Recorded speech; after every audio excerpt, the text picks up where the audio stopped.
नमस्कार दोस्तों, कैसे हैं आप सब। और आप देख रहे हैं पेनी पॉकेट्स। और आज की इस वीडियो में हम बात करेंगे ओला इलेक्ट्रिक्स के बारे में।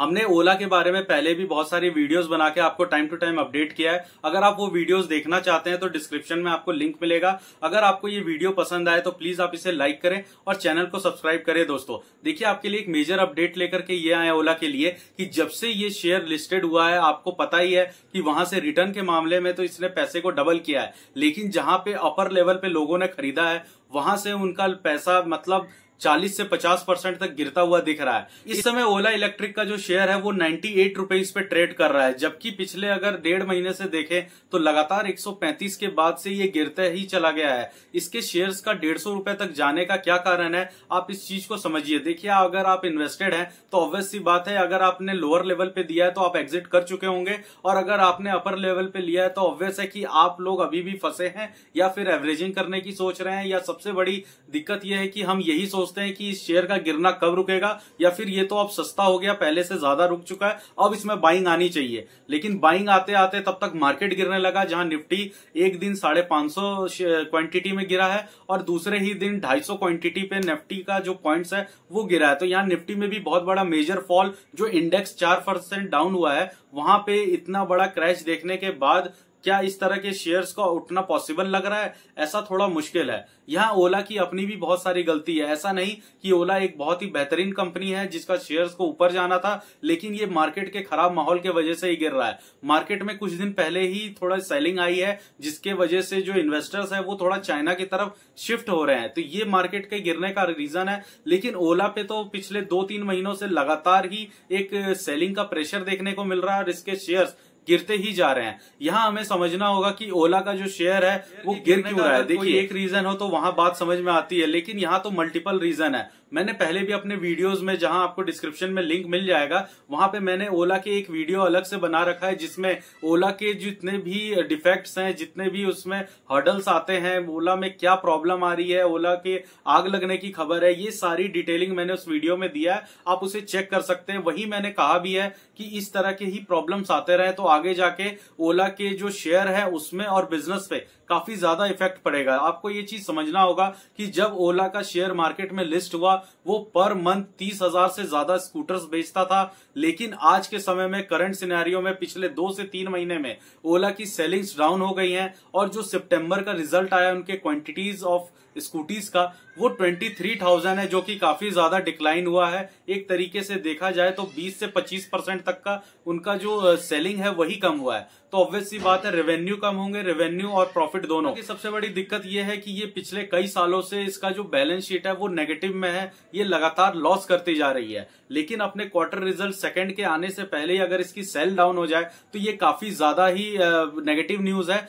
और एक चीज और समझने की बात है, आपको पता होगा कि ओला की जो सर्विस सेंटर्स है, वहां पे ओला के स्कूटर्स का जो डैमेज है उसे ठीक करने की कैपेसिटी खराब होने लगी, जिसके वजह से ओला के जो फाउंडर हैं, जो ओला के जिसके वजह से ओला के जो फाउंडर है या सीएमडी है भावेश अग्रवाल, उन्होंने ओला हाइपर करके एक नया सर्विस सेंटर लॉन्च किया है, जिसमें आपको ज्यादा फैसिलिटी मिले। मतलब जो एग्जिस्टिंग सर्विसेज थे वही कम पड़ रही थी। आपको एक चीज और देखना पड़ेगा कि जब ओला लिस्ट हुआ उस समय इसका कंपटीशन है टीवीएस के साथ, या फिर हीरो मोटोकॉर्प के साथ, या बजाज के साथ, ये काफी ज्यादा अब बढ़ने वाला है। क्योंकि जब ओला लिस्ट हुआ था तब इसके कंपटीशन में टीवीएस और बजाज जैसी कंपनियां थी, जिनका मार्केट में प्रेजेंस काफी कम था। ओला के रिलायबल होने का एक ही कारण था कि इसके मार्केट में वर्ड ऑफ ब्रांड ज्यादा है, इसके वजह से हर कोई इसका नाम जानता है, पूरे देश में इसकी सेलिंग है। लेकिन इसमें सबसे ज्यादा दिक्कत यह है कि जितनी इसकी सेल है उससे 3 गुना ज्यादा, मतलब 30,000 की अगर स्कूटर सेल करते हैं तो पर मंथ 80,000 इनके पास कंप्लेंट्स आते हैं।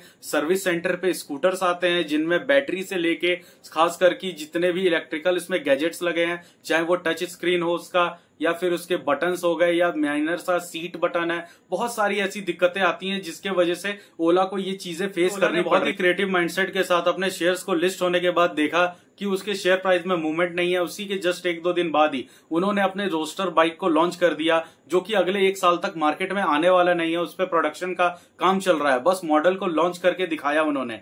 उसके बाद इन्होंने अपने भारत सेल के बैटरी को लॉन्च किया। वही बैटरी जो ये पहले से भी यूज करते थे किसी अदर कंपनी से लेके, उसमें अपना एक ब्रांड का नाम लगा के ये दिखाना कि इसकी मैन्युफैक्चरिंग हम खुद कर रहे हैं, हमें उससे बैटरी की कॉस्ट और रिलायबिलिटी ज्यादा मिलेगी। ये सब डेप्थ की बातें हैं, इससे कस्टमर को कोई लेना देना नहीं। आपकी स्कूटर सबसे ज्यादा टीवीएस और बजाज के जो इलेक्ट्रिक स्कूटर्स है उससे कम्पीट किया जाता है और वहां ये उससे महंगा है। अब ओला को कंपटीशन भी ज्यादा मिल रहा है। हीरो मोटोकॉर्प जो कि आने वाले समय में अपने ईवी बाइक्स लेकर के आने वाला है, वहां इसे और ज्यादा कंपटीशन मिलेगा। तो ऑब्वियस सी बात है, टीवीएस, बजाज और हीरो जैसे ब्रांड मार्केट में रहेंगे तो ओला को थोड़ा प्रॉब्लम तो होना ही है। वहां ये डिस्काउंट्स देगा और डिस्काउंट देते ही इसके बैलेंस शीट में वो चीज रिफ्लेक्ट होगा और बहुत ज्यादा ये लॉस तो कर ही रहा था, आगे और भी लॉस करेगा। तो यहाँ ये चीजें आपको समझनी पड़ेगी कि फ्यूचर इसका ब्राइट फिलहाल तो नहीं दिख रहा है। इसके लिए क्या मूव्स लेगी कंपनी वो तो आने वाले समय में देखना पड़ेगा। यहाँ अगर किसी को लगता है कि 98 रुपीज का लेवल काफी लो है, अब इससे ज्यादा ऊपर नहीं जाएगा, तो एक चीज समझना पड़ेगा कि अगर लो है तो इसमें हो सकता है किसी एक दिन पर्टिकुलर